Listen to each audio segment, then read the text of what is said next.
Yeah. What's up with y'all boys and girls, man? Hey, it's Jay Briggs here cooking up and breaking down week 1 NFL preseason action. We got football back in the air, ladies and gentlemen, and I'm pumped up, excited, and ready to let you guys know my thoughts, my opinions, and how I see tonight's action playing out. We got 3 games on the card tonight on this beautiful money-making Thursday. It's preseason, but we do have some big names playing early in the preseason, and that has moved some lines from where they opened.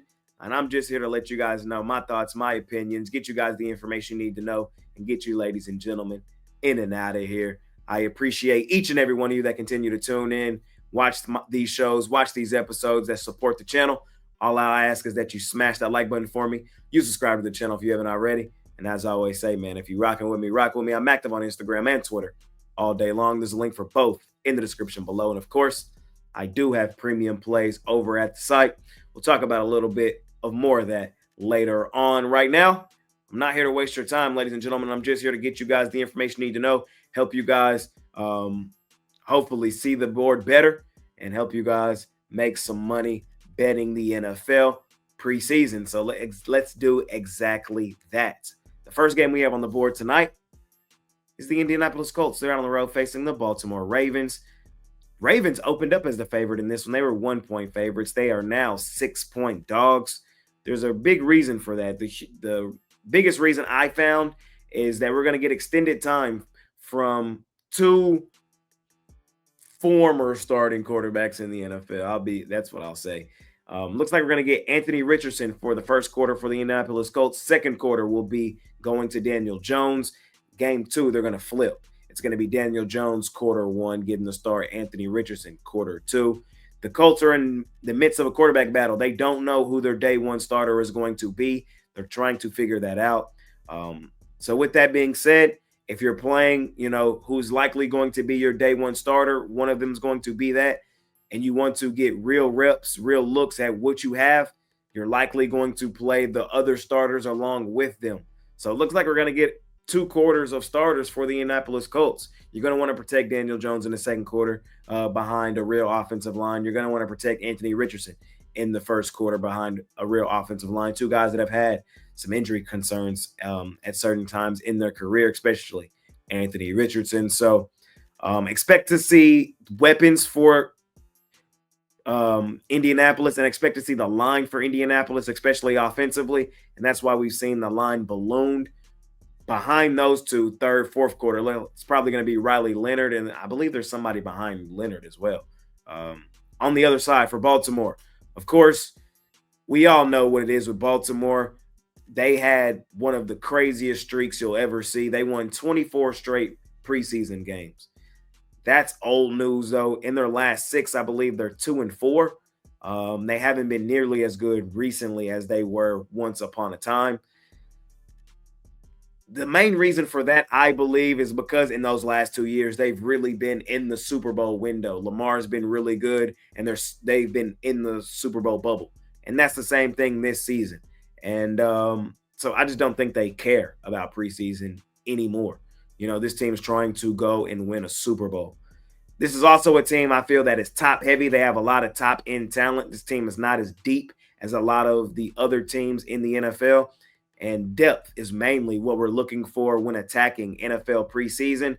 So I understand how this line has gotten to where it's gotten. Of course, I wish we would have gotten in early on the Indianapolis Colts, but still reading the tea leaves, looking for what I'm looking for here in this one, expecting a lot of squares, a lot of Joes, a lot of public just to ride Baltimore because of their preseason success. I still think there's value on Indianapolis in a game like this. So not mad at anybody just attacking first quarter or attacking first half, specifically trying to target Daniel Jones and Anthony Richardson.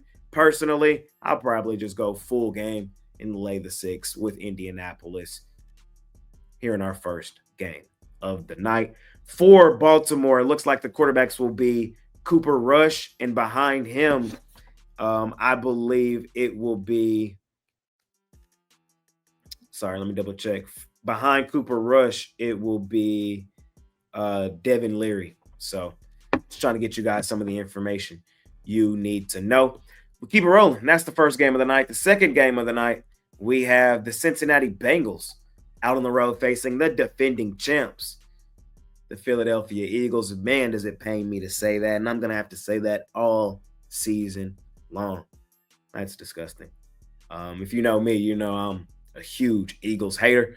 Here's what it was, be what it be, man. This team was really good last season. And shout out to them. They hoisted the Lombardi. They'll try to defend it this season. They're huge dogs at home here in this preseason game. The main reason for that is the Cincinnati Bengals. They're playing their starters. We're seeing Joe Burr. We're seeing Jamar Chase, T. Higgins and company. We're seeing the starters for Cincinnati. For how much? I don't know. That's still up in the air. It could be a couple drives, could be one drive, could be a quarter. And it sounds like game 2, it's going to be even more than that. The reason for that is because of how slow the Bengals have started historically under Zach Taylor. You know, the last 3 seasons, I believe, through 3 games, they had a losing record. So, they've been really slow starters. They've been able to fight their way out of it more often than not. Last season was the first season they weren't able to do that. They started really slow last year, losing the first game of the season to the New England Patriots. So they're trying to change it up this year, and I kind of like that.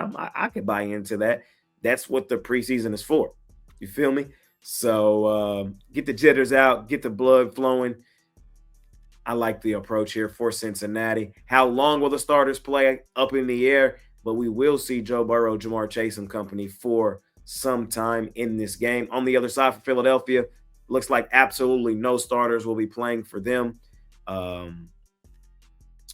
Neither head coach has been good in the preseason. Nothing bet on or noteworthy. They've actually both been fairly bad in the preseason. So quarterbacks. Let's talk quarterbacks. So it'll be Joe Burrow for a drive or 2, I'm thinking. Behind him, it is Jake Browning.